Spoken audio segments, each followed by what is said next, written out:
Bonjour à tous et bienvenue dans cette nouvelle vidéo de présentation de réplique d'Airsoft. Aujourd'hui, on va parler du M81 GBBR de chez KSC, donc M81 modèle standard, carabine avec canon de 14 pouces et demi. Dans la boîte, on va retrouver un bouchon rouge de protection pour le cache-flamme,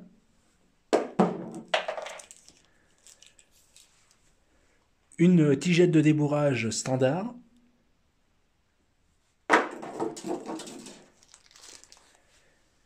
une chargette rapide,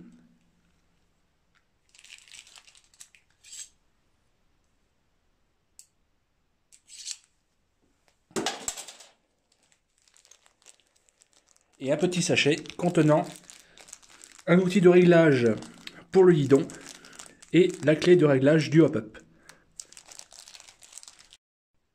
Il devait peut-être y avoir aussi un manuel, mais franchement, je sais vraiment plus ce que j'en ai foutu. Avant de commencer, une petite précision. Il s'agit du modèle carabine standard. Alors, il y a deux versions de cette réplique. La version carabine standard avec garde-main en plastique rond de la M4 standard et la version avec garde-main RIS, garde-main RIS comme vous préférez, donc de ce type. Moi à la base j'ai pris la version avec le garde-main plastique et j'ai rajouté ce RIS parce que je l'avais en stock, du coup ça ne servait à rien que je paye plus cher pour la version RIS alors que j'avais un RIS sous la main qui ne me servait à rien. On va commencer par l'externe. Alors niveau externe, rien à redire, franchement c'est très propre, c'est très beau. Le seul vrai gros défaut esthétique de cette réplique, c'est le marquage sur le puits de chargeur. Ici il y a un marquage complètement fantaisiste. Alors il existe certainement des modèles marqués qu'on peut trouver notamment certainement au Japon parce que les licences, les japonais sont un petit peu rien de la faute. Bon là la réplique vient de chez Rainbow 8, donc les répliques pour les sports comme ça vient avec des marquages comme ça parce que KSC n'a pas la licence Colt, ne veut pas être emmerdé par Siberian et compagnie. Le RIS, c'est un RIS VFC que j'ai rajouté dessus, alors un RIS pour AEG, donc RIS type Knight Armament, et il s'adapte très bien sur ce GBBR, rien à redire. Les plastiques sont de bonne qualité. On notera sur le dessus de la crosse une ligne de jonction qui se voit un petit peu. C'est pas bien grave, franchement, faut vraiment être pointilleux là-dessus pour être emmerdé. C'est en mettre surtout sur des pièces en aluminium hein, et en alliage d'aluminium pour l'extérieur. On va avoir de l'acier, notamment pour la visserie, la visserie, quelques pièces de la hausse. Après, pour les pièces internes, on va avoir beaucoup d'acier, comme on verra. Mais en externe, il n'y a que des petites pièces qui sont en acier. Le gros des pièces, hein, le corps évidemment, la canonnerie, le cache-flamme sont en alliage d'aluminium. Alors on va essayer de faire un petit passage plus près sur les marquages. Alors il y en a un sur le canon, là on ne verra pas bien, mais c'est un marquage gravé, lui pour le coup il est réaliste, hein, marquage de calibre et tout. On passe ensuite niveau corps, donc avec le marquage fantaisiste que je vous disais. Et on a également les marquages de sélecteurs qui se trouvent de chaque côté. Et c'est tout comme marquage. En termes de ressenti à l'utilisation, c'est aussi agréable à utiliser qu'on puisse l'attendre d'un GBBR d'une marque réputée comme KSC. De toute façon, de manière générale, on peut être sûr que quand on achète un GBBR, on va avoir une réplique plaisante à utiliser du moment qu'on achète un produit de qualité.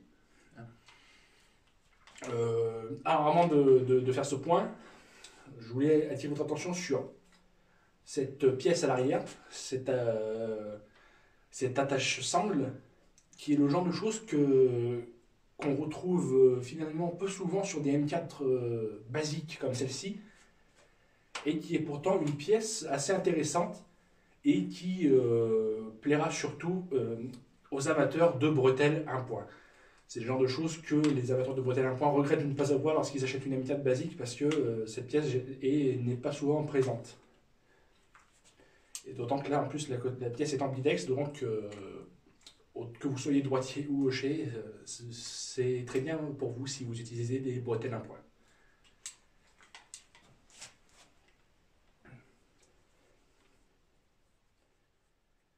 Donc, comme tout est R15 GVBR, on insère le chargeur. Bon, là il est vide hein, pour l'exemple. On tire. Bon, là il n'y a pas de bille donc c'est bloqué. Mais normalement la culasse revient évidemment. Donc je maintiens de l'autre côté l'arrêtoir pour vous montrer un peu le tir. Et on peut tirer. Donc on a un bruit très sympa forcément. Ça tape bien parce qu'on a une culasse en acier. On verra le détail de l'interne pendant la petite séance fil strip juste après. C'est vraiment sympa, ça kick bien à cause de la culasse en acier comme je dis donc. Et j'ai constaté que même par temps frais, ça tournait pas trop mal. À condition d'utiliser du gaz un peu puissant. Hein. Là, dedans j'ai du ATM 150 PSI.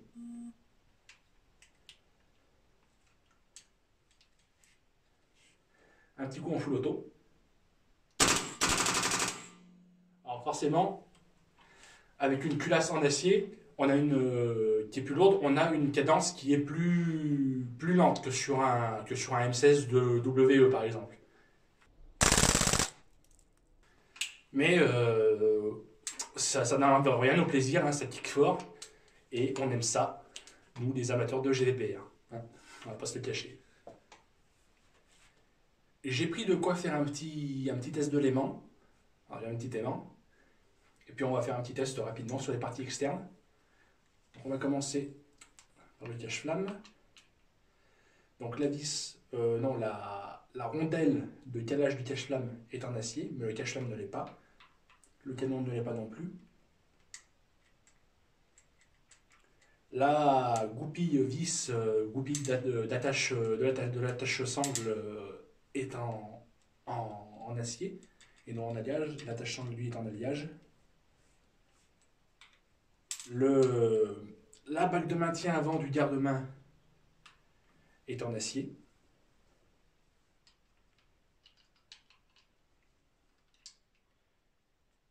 Le deltarine en lui-même est en alliage, mais les pièces qui le composent à l'intérieur semblent être en acier. Donc de l'acier sur la visserie, hein, évidemment.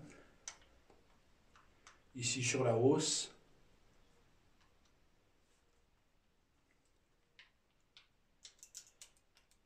Le petit levier de verrouillage du charging handle est également en acier.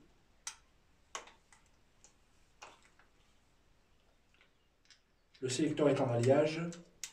L'arrêtoir est en acier. La visserie de la crosse est en acier.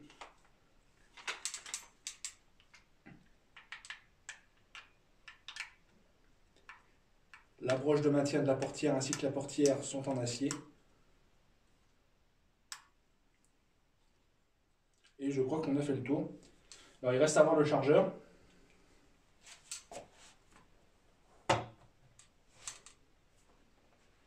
Le chargeur qui est en alliage, à part les goupilles.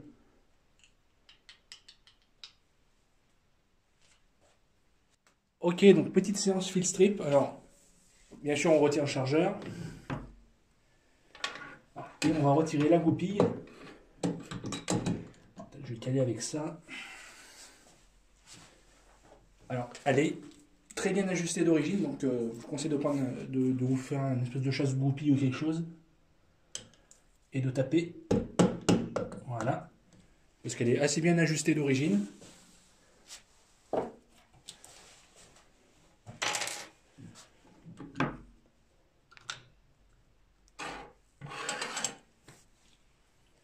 Et donc là, vous pouvez ouvrir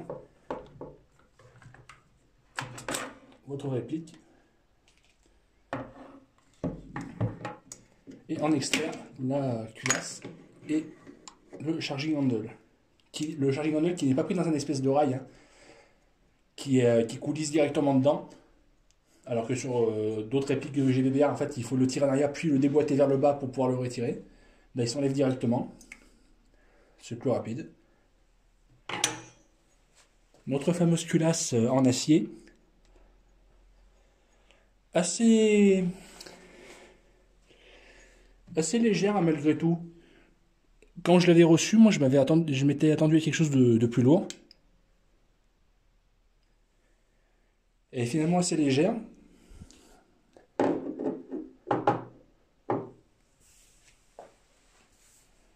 Et donc là, on va pouvoir regarder un peu le bloc mécanique à l'intérieur. Alors, si je le mets comme ça ira peut-être mieux. Là. Voilà. Donc c'est une mécanique propriétaire de chez KSC, donc leur fameux système 7, comparable avec ce que fait KWA. Il y a quelques pièces compatibles, alors je sais pas, je me souviens plus si c'est intégralement compatible ou pas. Je sais qu'il y a des pièces parentes. Je sais que les chargeurs sont intercompatibles. Alors si on fait le test de l'acier, ben, il y a de l'acier de partout, quoi. Firing pin, il y a de l'acier partout dans ce bloc détente. Donc c'est quelque chose qui a priori va être robuste. Ok, donc pour remonter, ben, même chose qu'à l'inverse. Hein.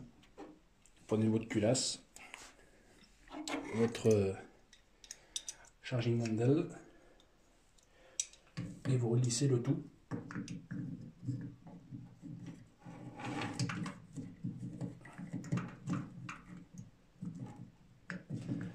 On va peut-être remettre déjà le charging handle, voilà, comme ça.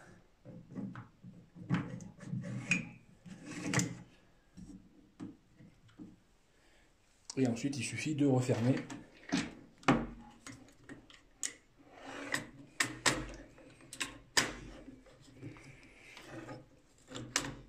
Voilà. Alors à noter que le buffer dedans est en plastique, dans le tube de crosse. Ça peut changer, hein, c'est du standard. De toute façon, on trouve beaucoup de pièces détachées et de pièces custom pour cette réplique. Des pièces acier, des canons de précision, on trouve de la pièce. Hein, ne vous inquiétez pas à ce niveau-là.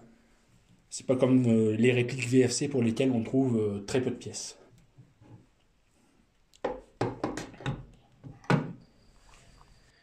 Et c'est 15 mètres à la 0,28.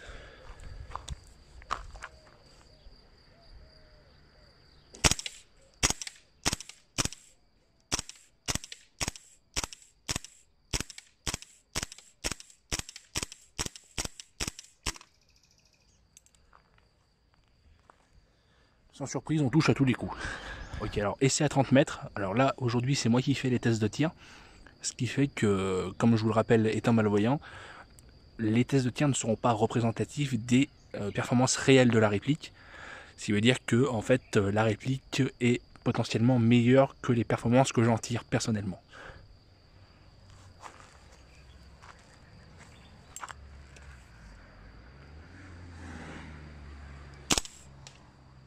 Touché.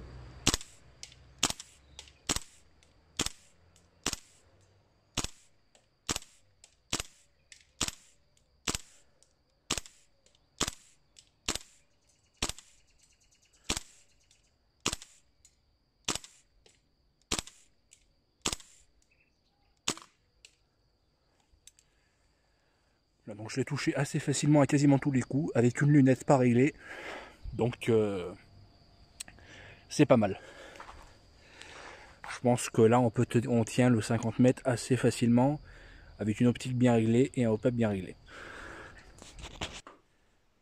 Conclusion et quelques petits détails supplémentaires sur cette réplique. Alors, ce petit machin au bout, c'est le tenant de baïonnette qui vous permet de mettre des baïonnettes type USM 9 par exemple. Le hop-up se règle en insérant la clé par la chambre et donc, en faisant pivoter dans un sens ou dans l'autre pour faire augmenter ou descendre le hop-up. Donc ça nécessite la clé spécifique que je vous ai montré au début. Cela dit, ça reste un système plus pratique, même si vous devez penser à avoir la clé tout le temps sur vous. C'est quand même un système plus pratique que les affreuses chambres pop WE où il faut se faire chier à insérer une petite clé Allen à la con dans la chambre. Là. Moi je trouve ce système quand même beaucoup mieux. Donc en performance, on a vu, c'est très correct. En termes de puissance, bon, ça. Voilà. Moi je m'en fous parce que je suis plus joueur. Après, ça dépendra de où vous jouez, de avec qui vous jouez, hein, forcément. Voilà. Il va falloir faire avec, ou alors il va falloir trouver un moyen de descendre la puissance hein, en jouant à la fois sur le gaz utilisé et sur éventuellement des régulateurs s'il en existe. Toujours est-il que le rapport qualité-prix il est bon. Hein. Franchement, pour une réplique de ce prix-là, c'est quand même très agréable d'avoir beaucoup d'acier dans l'interne et d'avoir quelque chose qui tourne relativement bien. Pour ce que je l'ai utilisé, hein, j'ai quand même pas mal tiré avec, j'ai dû faire une trentaine de chargeurs avec, dont beaucoup de full auto, et franchement il marche comme au premier jour. Donc c'est vraiment sympa. Ça fait quoi? Ça fait 3-4 mois que je l'ai. Et il a toujours pas bougé d'un poil. Aucune usure importante détectée ni rien. Vraiment, c'est un produit que je recommande pour les amateurs de GBBR. Alors, pour les amateurs de trucs vraiment ultra accurate, je le recommande pas parce que le marquage. Mais à la limite, j'ai envie de dire, c'est pas un très gros problème le marquage parce que c'est un marquage au laser, voyez-vous. Et donc, il n'est pas en relief. Donc, il suffirait à la limite de décaper correctement et de repeindre par-dessus. Et à la limite, on ne verrait plus le marquage. Et encore même mieux, si vous pouvez vous permettre de faire ça, si vous avez les outils, ou si vous pouvez vous permettre de dépenser ce qu'il faut pour le faire, vous décapez comme il faut, vous faites faire un marquage accurate à la CNC, hein, pour ça vous connaissez les bonnes adresses, hein, et vous repeignez par-dessus et vous avez un beau marquage tout propre, tout neuf, du fabricant DR15 que vous voulez. Voilà. Donc c'était tout pour moi pour cette vidéo, j'espère qu'elle vous aura plu. Et je vous dis à la prochaine pour une prochaine review. Mais ne partez pas tout de suite, il y a un petit aparté à la fin de vidéo, notamment pour vous parler du nouveau lieu de tournage. Voilà. Allez, salut. Vous avez sûrement remarqué le changement de décor. En fait, c'est parce que j'ai décidé de tourner mes vidéos dans le studio de musique que j'ai fait pour répéter avec mon cousin batteur et mon ami guitariste, étant moi-même bassiste. J'ai choisi de tourner ici parce qu'on vient de finir cette pièce il n'y a pas longtemps et c'est quand même plus agréable de tourner ici pour moi, c'est que dans ma chambre c'est plus grand et il y a moins de bruit autour, enfin bon, je suis plus tranquille ici. Donc c'est ici que se passeront les vidéos dorénavant de review. Sauf exception hein, qui ferait que je ne pourrais pas tourner ici, mais normalement ça sera maintenant ici. Voilà. Pendant la séquence des marquages tout à l'heure, vous avez sûrement repéré une batterie. Donc elle est là, la batterie, voilà, dans le coin. Donc la batterie de mon cousin. Donc voilà. Donc il n'y a pas tous les instruments. Hein. Mon pote guitariste ramène ses propres guitares des fois. Là il en manque une. Voilà, donc là il y a une de mes deux basses. J'ai quelques vinyles aussi. Donc voilà. La pièce dans laquelle je vais tourner les reviews dorénavant, c'est quand même plus agréable que de tourner dans ma chambre où j'ai beaucoup moins de place. Voilà, donc j'espère que... Et puis aussi, je tourne maintenant avec mon smartphone, plus avec mon vieux caméscope qui avait cette espèce de bruit de fond un peu dégueulasse. Donc ça devrait mieux se passer, niveau son c'est un peu mieux. Donc j'espère que ça vous conviendra. Voilà, salut.